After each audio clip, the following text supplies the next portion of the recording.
Awesome. Actually, Daniel, thanks very much. And again, to you and Veronica for hosting us. We always look forward to these, have a lot of fun coming out and supporting the folks out here. And so anyone that's been on the previous sessions, you guys have already heard me run my mouth.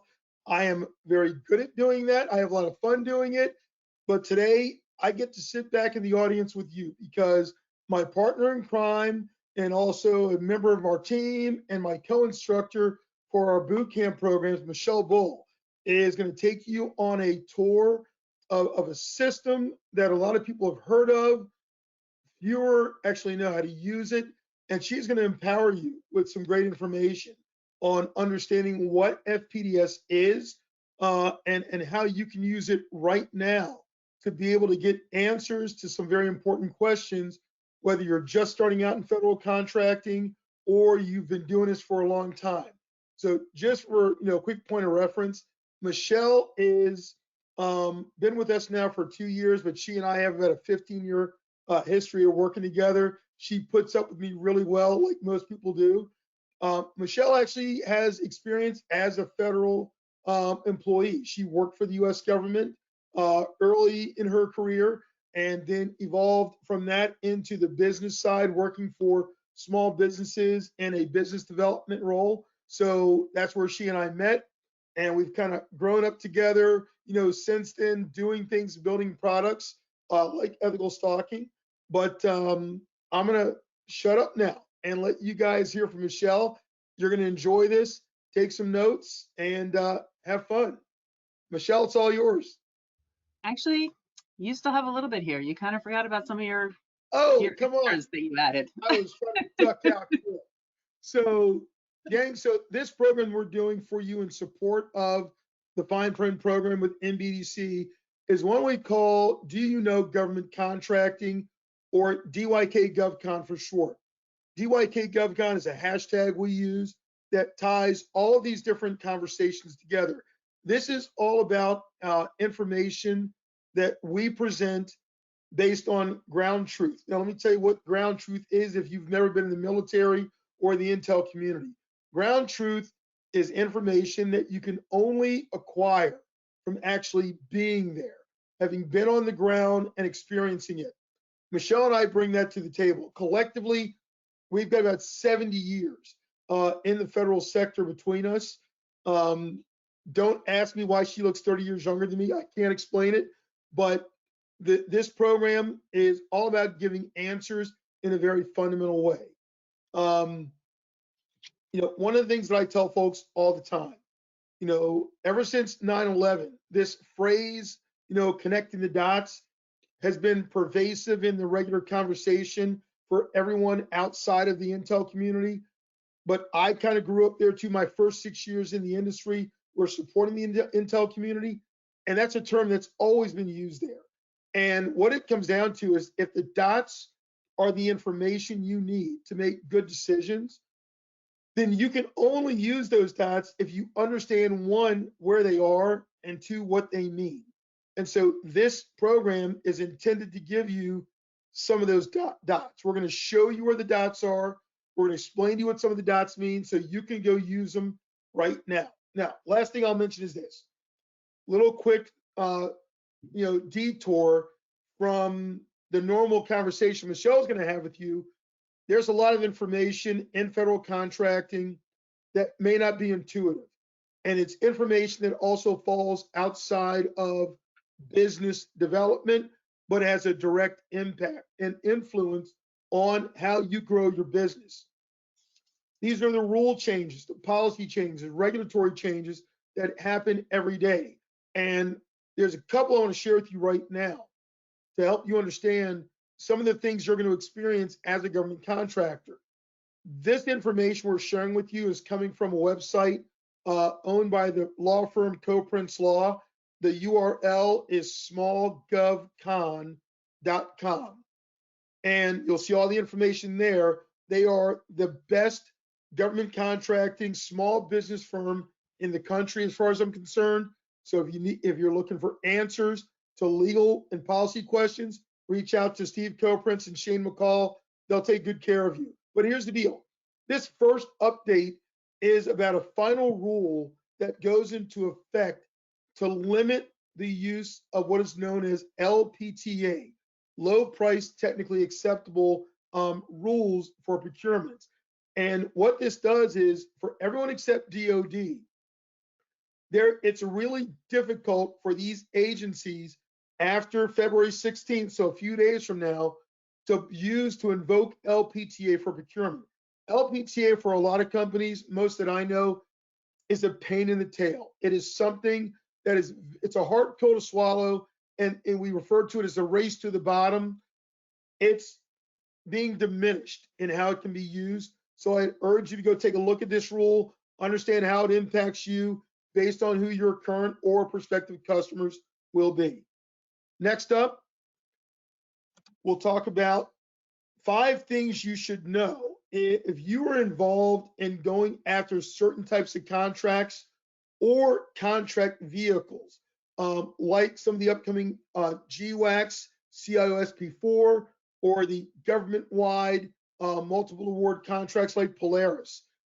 If you're working in these areas, the independent pricing certification is something that is going to become a factor for you if you are trying to play ball on multiple teams. And so again, these are the rules that don't always present themselves in plain view, but you need to know what they are. Next up, if you are a veteran-owned company, you may be familiar with the CVE, the Veteran Small Business Program at VA.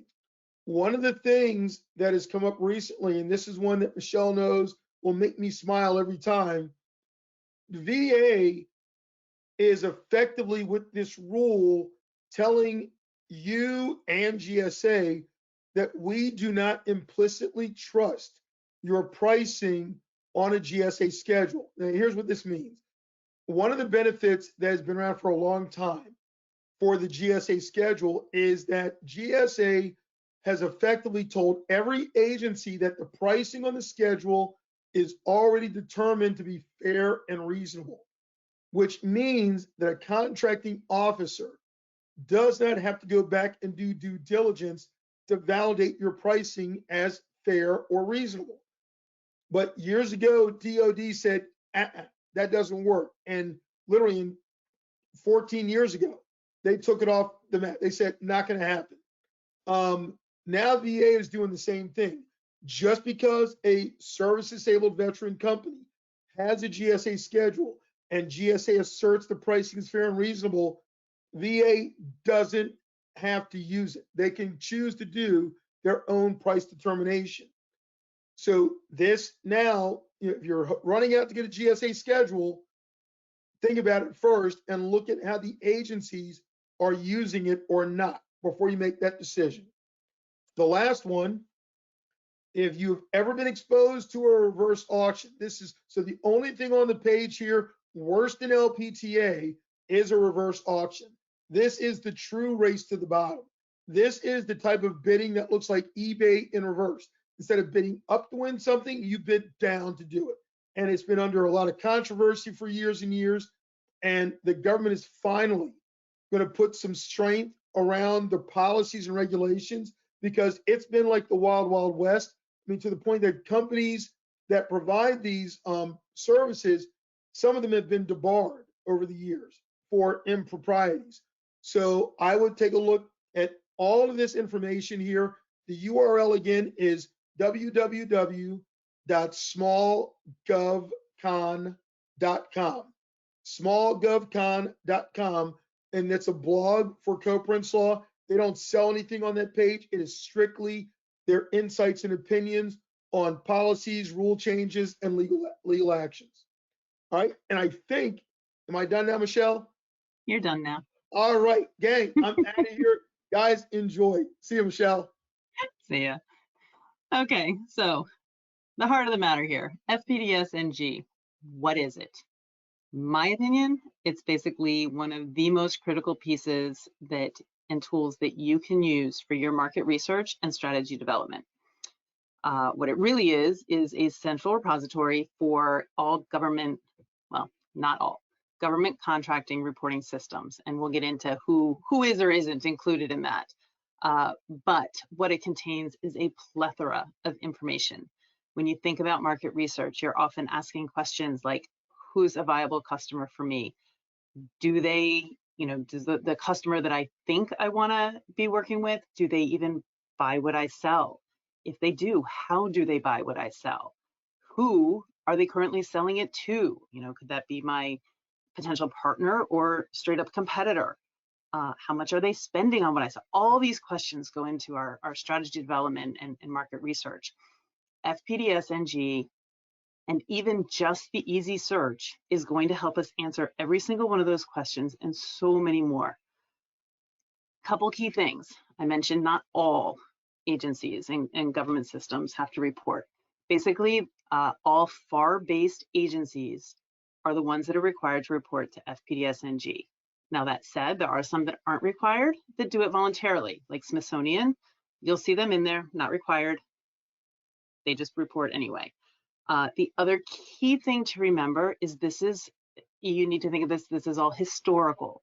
So what's being put in there are contract actions that have occurred as they're occurring. This is basically live information with the exception of DoD.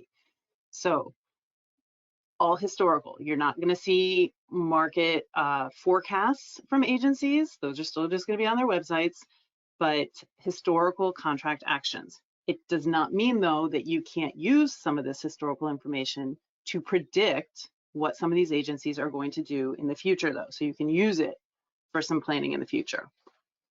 So what you're looking at here is the homepage for FPDS.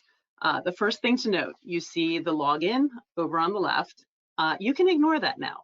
I'm sure most of you have heard, hopefully you've heard, the ad hoc reporting is now the data bank in beta.sam, and the static reports are also moved over.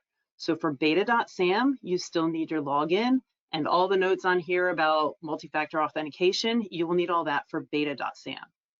For ezSearch, no login, no multi-factor authentication, very straightforward, very easy. So the first useful thing on here is right down there on the left. Under this FAQ section, if you were to click that ezSearch hyperlink, it's going to pull up a page that looks like this. Now, I love this system. I love all the data that's in it, but it's kludgy. You have to know how it wants the data. This is your cheat sheet. This is where it's going to tell you what format the attributes need to be entered in.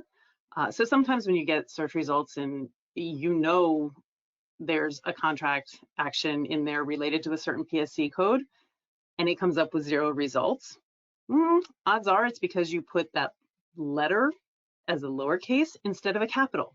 It's not going to recognize it.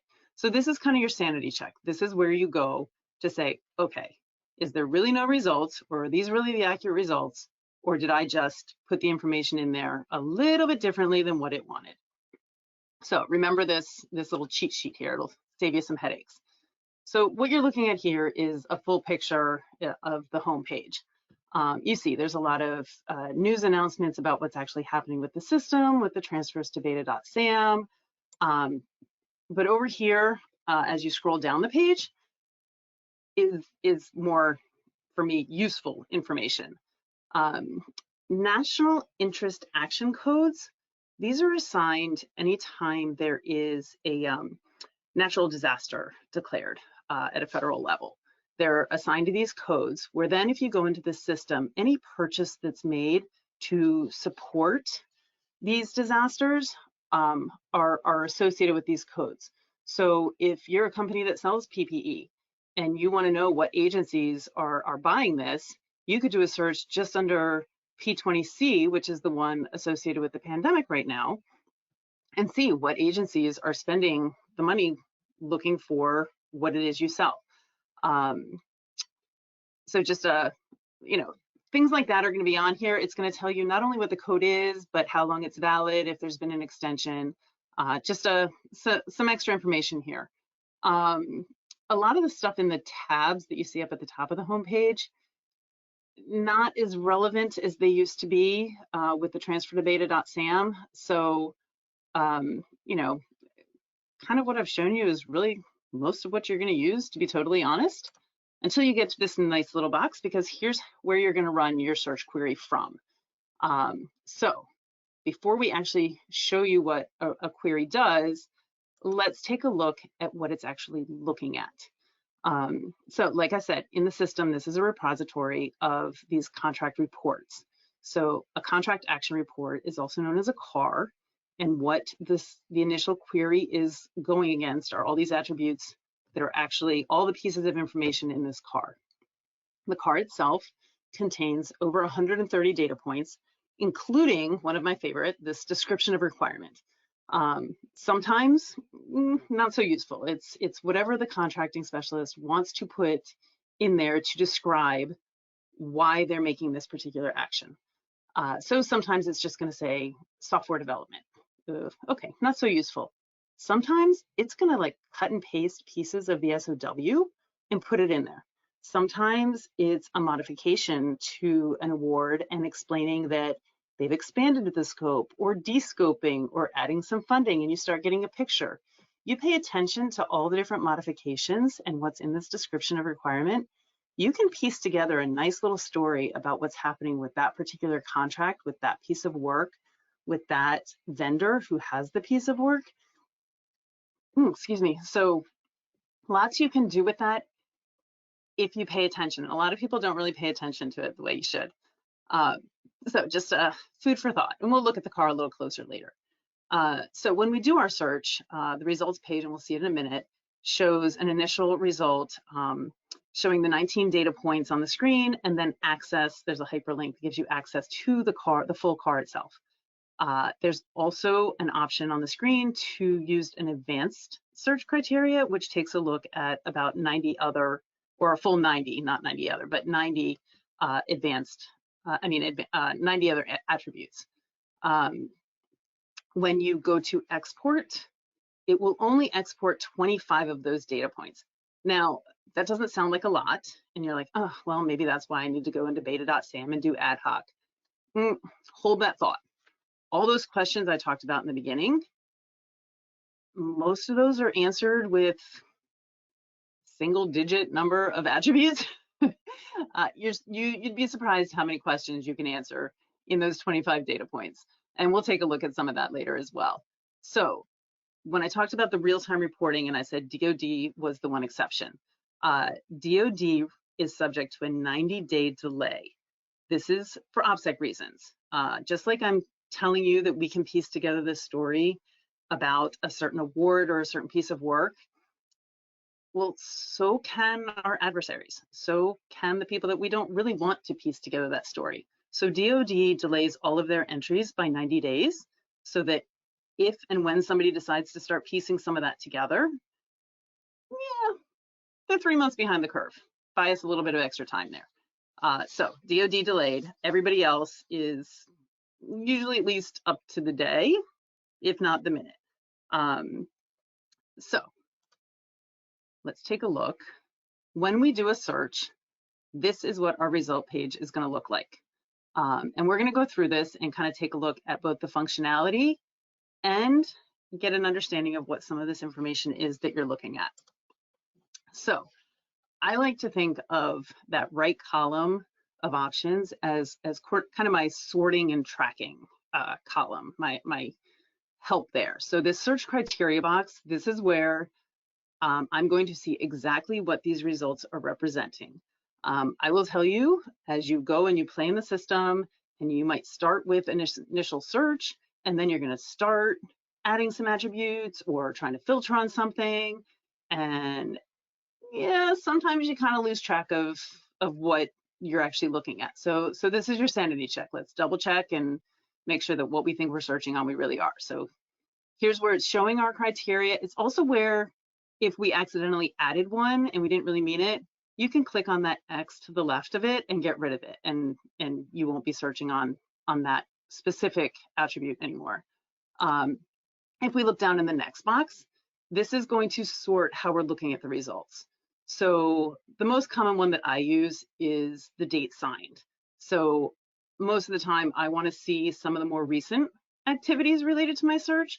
So I'll do date signed and do descending, and that's going to show me, it's not going to change the number of results, but it's going to display the most recent ones for me first. You can do it reverse. You can do that sort on any of these attributes listed. The next one, this is another really useful one. Like I said, sometimes you start adding attributes, you start kind of going down different rabbit holes, and all of a sudden you get results that make no sense whatsoever. This is your safety net. This is where you go. This is your breadcrumb trail. You forget where you are, or you start getting crazy results, go down to this box and find where it is you knew what those results meant. You knew they were good, valid results, and click on that link, and it's going to take you right back there, as opposed to having to start all the way back at the beginning again. So nice little breadcrumb trail. So this section over here, this is actually filtering. So while the right side didn't change any of your results, the left side will. So as you can see, we have the top 10 departments, we have top 10 contracting agencies, and we have top 10 vendor names. So what you need to understand is this is top 10 based on number of contract actions, not based on dollars obligated. So it doesn't necessarily mean that the first one listed spent the most amount of money. It means that they have the most contract actions listed in here. Now keep in mind, a contract action might be an award, and that's typically what we're thinking of. However, it could also be an administrative action. Maybe a contract specialist left and somebody else is taking over responsibility for a specific award. So a contract action will be put into the system denoting that change, assigning the new contract officer. So understand that those are contract actions, not dollars obligated. And again, these are going to filter your results based on this. So, you know, if we wanted to only look at DoD in these results, then under the department full name, we would click on DoD, and now that would be another search criteria that is being filtered on. We would see DoD pop up over in that top right search criteria box, and it all kind of falls in place. So we also have export options, and those are up here on the top right. You see there are 3 different options. There's a PDF option, a CSV option, and an Atom feed. PDF is static. You can't manipulate the data. So unless you're doing a very specific search, very small amounts of data, I don't find that overly useful. The Atom feed, for anybody that's into programming, creating apps, you're the ones that are going to take advantage of that. For most of us, it's going to be this CSV file, which again, we will get to take a much deeper look at. So then here's the advanced search option I was talking about earlier. So if we were to click on this box, we would have a couple of options. You would be able to choose from the list of 90 attributes to filter within your existing results and just filter further, or it also gives you the option to start a brand new search. Here's where that cheat sheet I showed you with that FAQ comes in handy, because what will happen is you'll select your attribute and then it's going to want you to fill in the value that you're searching. So you may choose PSC code, and you know, Guy talked about those, I think last week, I'm losing track of time. And for anybody in a service industry, that PSC code is going to start with a letter. Well, as I mentioned, you're going to have to write that in, and if you don't start that with a capital letter, it will not recognize it as a PSC code. So again, that's where that cheat sheet kind of comes in handy for you. So here I just kind of blew up what some of those results boxes are, just so you can see them a little bit better, and want to take a minute and kind of go through what some of these attributes actually mean. Because we can look at it, and I know the first few times I looked at the system, I looked at it and I saw a bunch of data. And when Guy talks about connecting dots and understanding context, this is what it means. You can look at all this, but if you don't really understand what it means and what it's telling you, it's not nearly as useful. So we're going to talk kind of high level, but we'll go through some of it.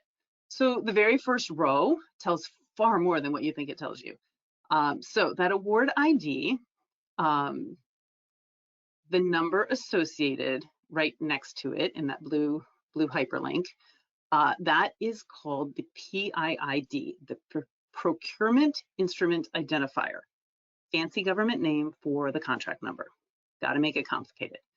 So what you might not know though is that number tells its own little story.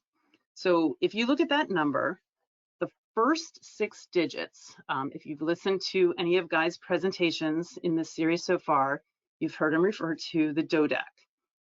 That is what those first 6 digits represent.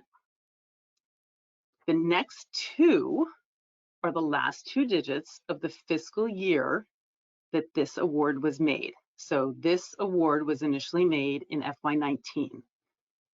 The next one is the single space. It's a letter. In this case, it's N.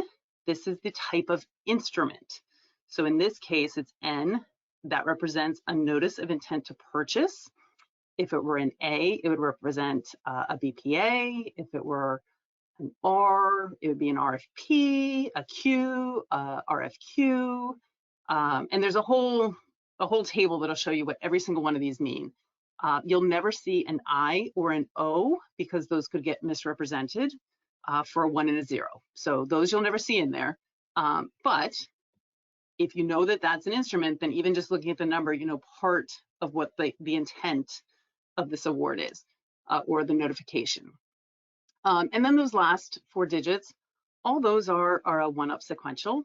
So the fact that this is 0113, this is telling me that this is the 113th time that that specific DODAC, that contracting office, issued a notice of intent to purchase, that letter N, in fiscal year 19. So that's all that one is. So as you can see, that PID tells its own little story, and you don't even have to know anything else to start getting some information. The next part, that's the modification. In those parentheses, that's modification number. So this is the 3rd modification to that award. The view is, this is going to be our link to the car, and we'll take a look at that later. And then over on the right, on that top row, we have our award type. So this specific award is for a purchase order. Next line, we get into our vendor name. So this is somebody's name, so probably sole proprietor. And then on the opposite side, the contracting agency. So CPSC is the one who made this purchase. Now, date signed in that next row. So this says 21. Remember, I said that initial award was in 2019. So the date signed is for this particular contract action. So just understand that difference. It's not the initial award. And then action obligation, in this case, $36,000. Sometimes you'll see a 0. Most often that is with an IDV. And in that case, instead of this award ID, you would see an IDV ID. That, I think that's going to be another, I could be wrong, and I apologize if I am. I think that's another part of the fine print series. If not, track Guy down and you'll hear him talk about that one endlessly. He loves talking about awards and IDVs. It's a huge part of our bootcamp program. But I do think it's also going to be part of this series. Anyway, so the 0 is typically with that IDV, where you're getting the overall vehicle contract versus the actual work part of it, like that task order or something against it. The contracting office, just that next level down from the agency. So then we have our NAICS and PSC codes. Anybody that listened to the last series, the last iteration of this series, Guy talked about codes. So you know that the NAICS code is representing how the government tends to use what they're buying. The PSC code is representing what it is they're buying. And most people, you know, don't necessarily have that understanding, don't have that context where they do a lot of their searching on the NAICS code versus the PSC code. But the PSC code is going to tell them far more of what's relevant to them. So in this case, this PSC code was R702. The other thing I want to point out is any of these blue hyperlinks, if you were to click on them in your results, it will also then filter your results further and show up in that search criteria box to represent that you're filtering on that as well. And then we get into some more of the vendor information, where they're located, their DUNS number. And then this last line, just want to point out, we've talked about vendor name, vendor location, vendor DUNS. Well, now all of a sudden we have global vendor name and global DUNS. In this case, they match. They're not always going to match, especially in this day and age of M&A, in subsidiaries. You think about a company like Lockheed. In this system, it lists, it's probably has things listed under Martin Marietta, Lockheed Martin. The global DUNS will incorporate all of them. The vendor DUNS will only show whatever the current iteration at the time of that action was. And depending on what you're looking for, one or the other may be what you want. Maybe you're only working with a specific arm of a larger corporation with all kinds of subsidiaries, in which case you want to look at that vendor number. If you want to look at all parts of it, then you want to pay attention to the global number. So I just want to point out that clarification. All right.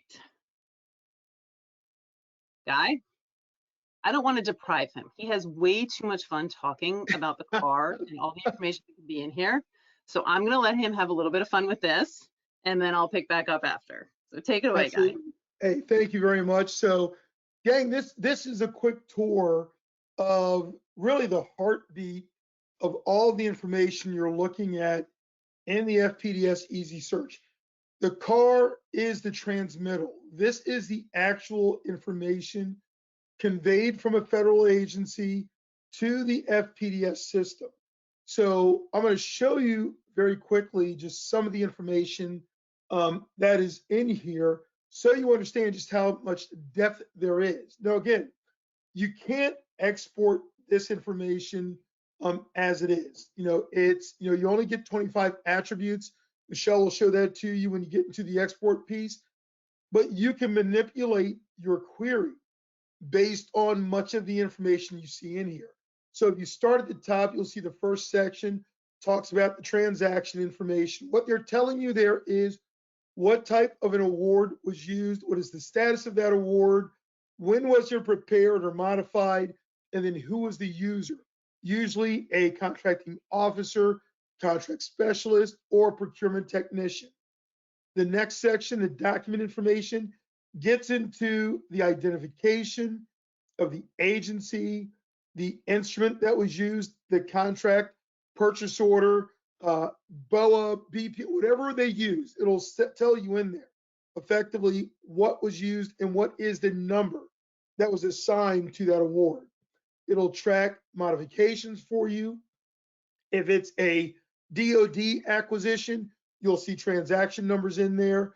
If any modifications have been issued, or if this record represents a modification, it'll tell you what was the basis for that. Exercise an option means they're extending your contract. You're in a 5-year contract going into year 2, so they're going to exercise the option, take the money that was obligated, put it into your account, so you can now invoice against it.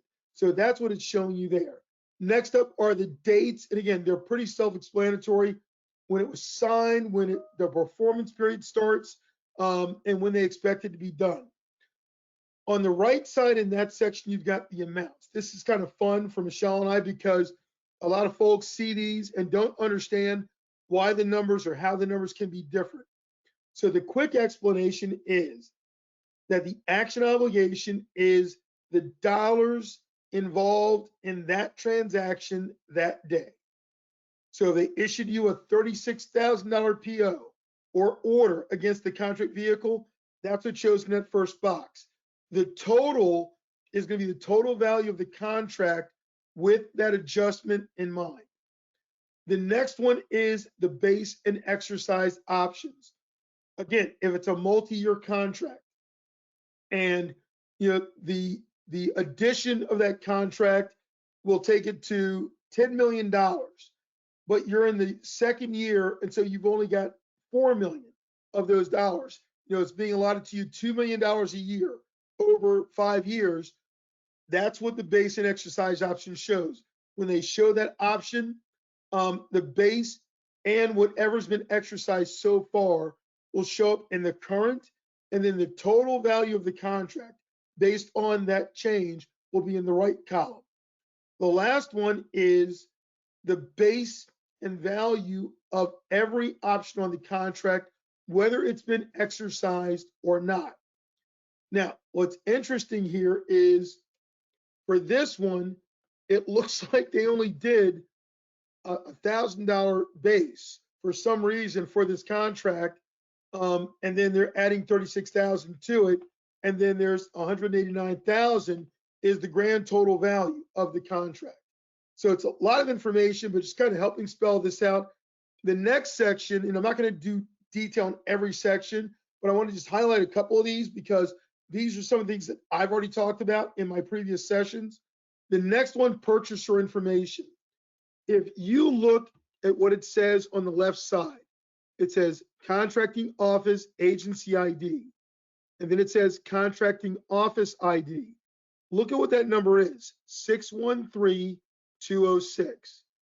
Then you go down to the funding agency. So contracting is the buyer, funding is the customer. So the funding agency is the same, they're in the same agency, but look at the funding office ID. That number is different, 613207. So this is a component within CPSC that is paying for this work to be done. And so that funding ID is your customer. If you pull that up in a search in FPDS, you'll see a different result than if you search on the contracting office result. But the contracting office, if you look at that contracting office ID and then go back up to the second box where it says document information under procurement identifier, those first 6 digits are the first 6 digits of the contract number. So that's an automatic telltale sign. The rest of the information in the car will tell you about the contractor and who they are. You keep going down, it gets into business category, tells you what kind of entity it is, sole proprietorship, nonprofit, do they have any designations, woman-owned, veteran-owned, all the above, it'll show up in that box. It's pulling that from beta.sam. The contract data will then give details about the nature of the contract. What type of contract? Firm fixed price, time and materials, labor hours, cost plus, it'll be listed in there. It'll also tell you about if a purchase card was used, the nature of the cost and pricing data, was it an emergency acquisition, things of that nature, all useful information. Then you get into legislative mandates.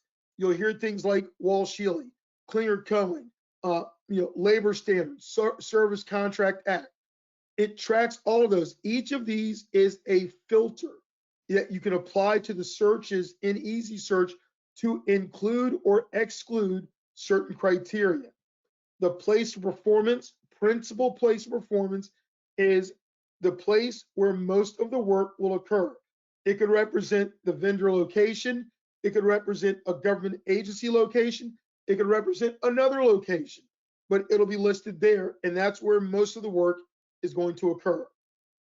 The last section will take you into what's being purchased, product or service information. If you sat through my previous session talking about PSC codes, you heard me say this before. If you go by alphabetical order, the NAICS code should be first, followed by the product service code, but it's not. The government is telling you that in order of importance, the product service code is more important than the NAICS code because it tells you what they were buying, product service code versus what industry they wanted to reference to get the work done. That's the NAICS code. Keep going down the list. It'll tell you where the products are coming from. It'll tell you about, if there was recovered materials, domestic or foreign entity.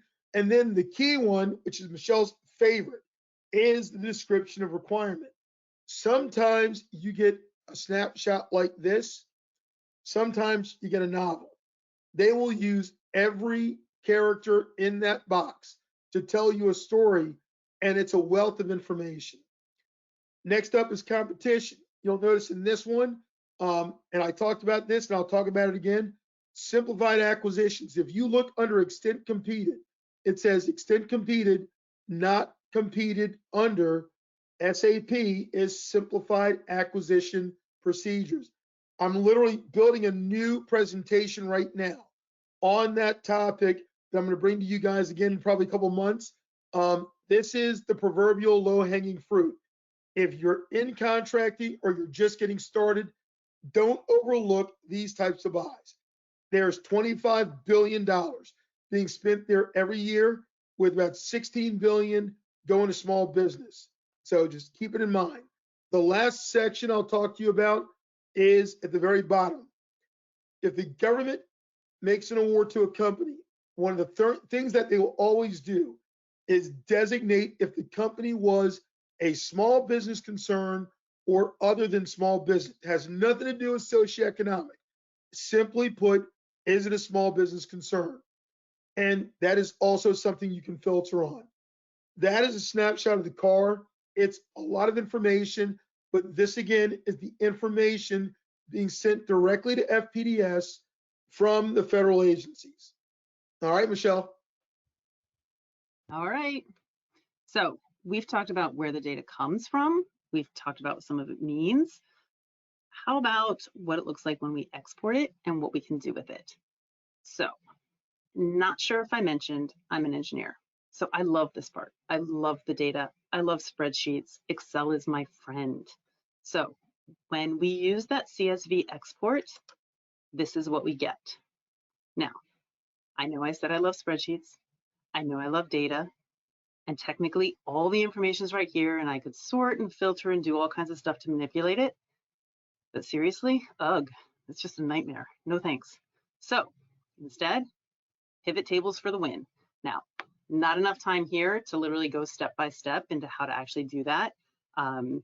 We do that in our FPDS class. We do that in our boot camp, and really take people hands-on that way. But I still want to show you what it looks like and what you can do with it. So the whole point of switching it into a pivot table is you can ask the one question you're looking for and look at only the attributes that are relevant to answering that question. So, for example, I'm going to take a little side note here. One of the things, and we didn't really touch on it here, but one of the things we talk about in boot camp is really focusing on backyard business.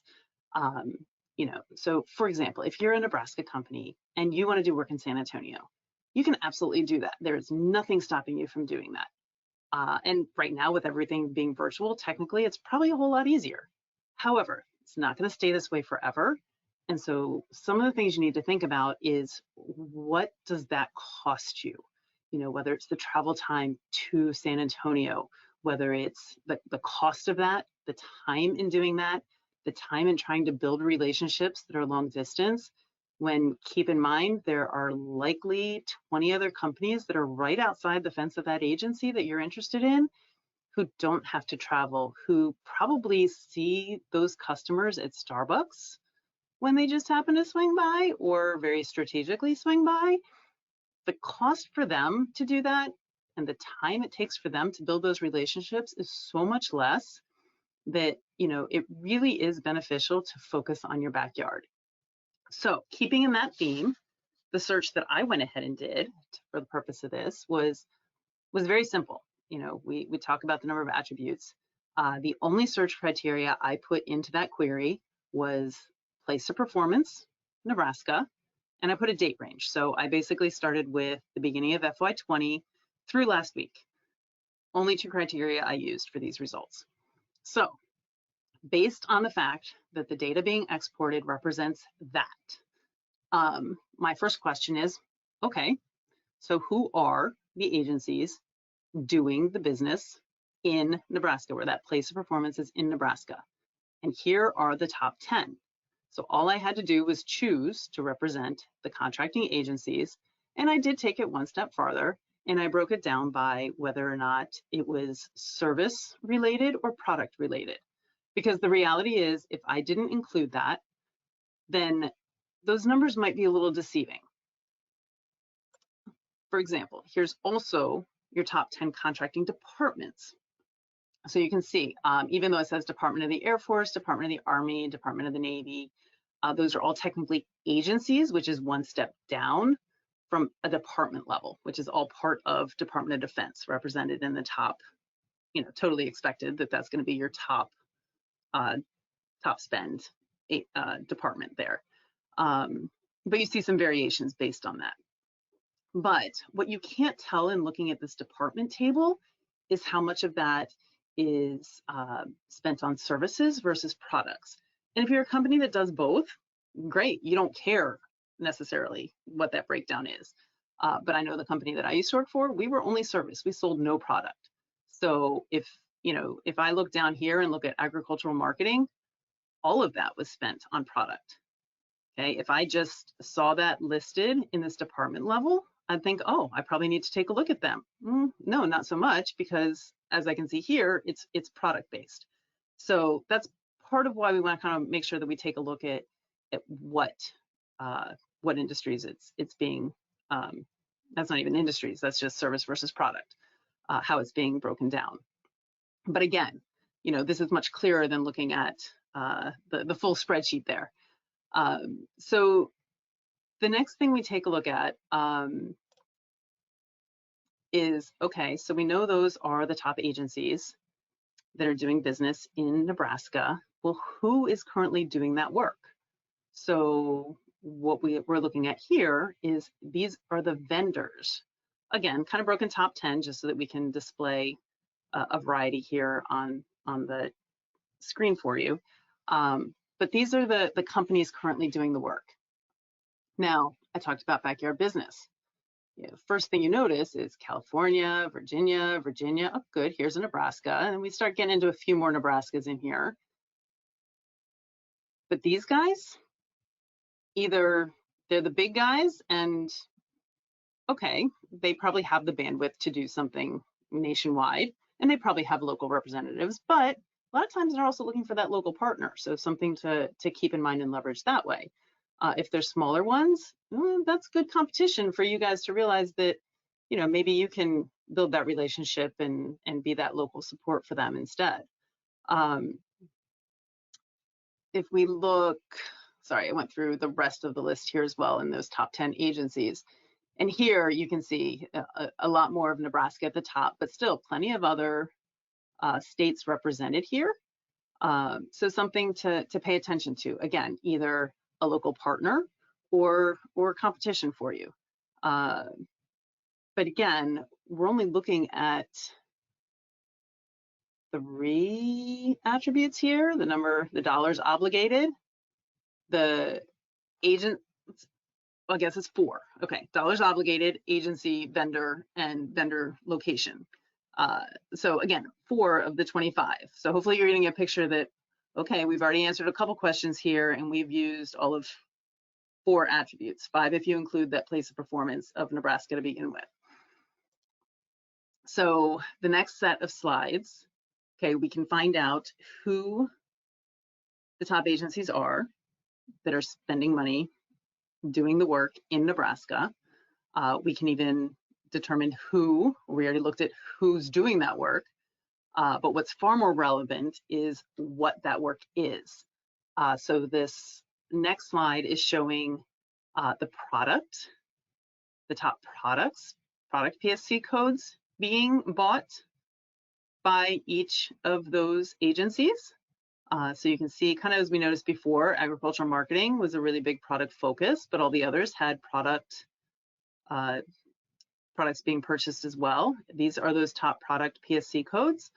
The first two numbers there are gonna be indicative of an industry. So you may not recognize the specific code, but hopefully you're recognizing the industry that you're in for any of these that might be relevant. And another cheat when you're in the system, if you look at something like this when you're actually in the system and you don't know what those PSC codes, and you're like, ooh, I wonder if I should be taking a look there. There is another attribute that's right there that you can select called PSC description. And right under each one of these would give you a description of what that means. So it's a nice little cheat when you're in the system. And this is, still just working in Excel. This isn't going back into ezSearch. This is just part of being able to do the pivot tables. This part's kind of hard because when we're in boot camp, we can go hands-on with everybody and going step by step, using your customer and and helping you actually see how all this manipulates. But we spend hours doing that. We don't really have that time here. So hopefully you're at least getting an idea of just how much information though you can get. Here's the service version of that. With, again, very few attributes. You know, we have those 25 that have been exported, and again, we're in single digits as to what we've looked at so far.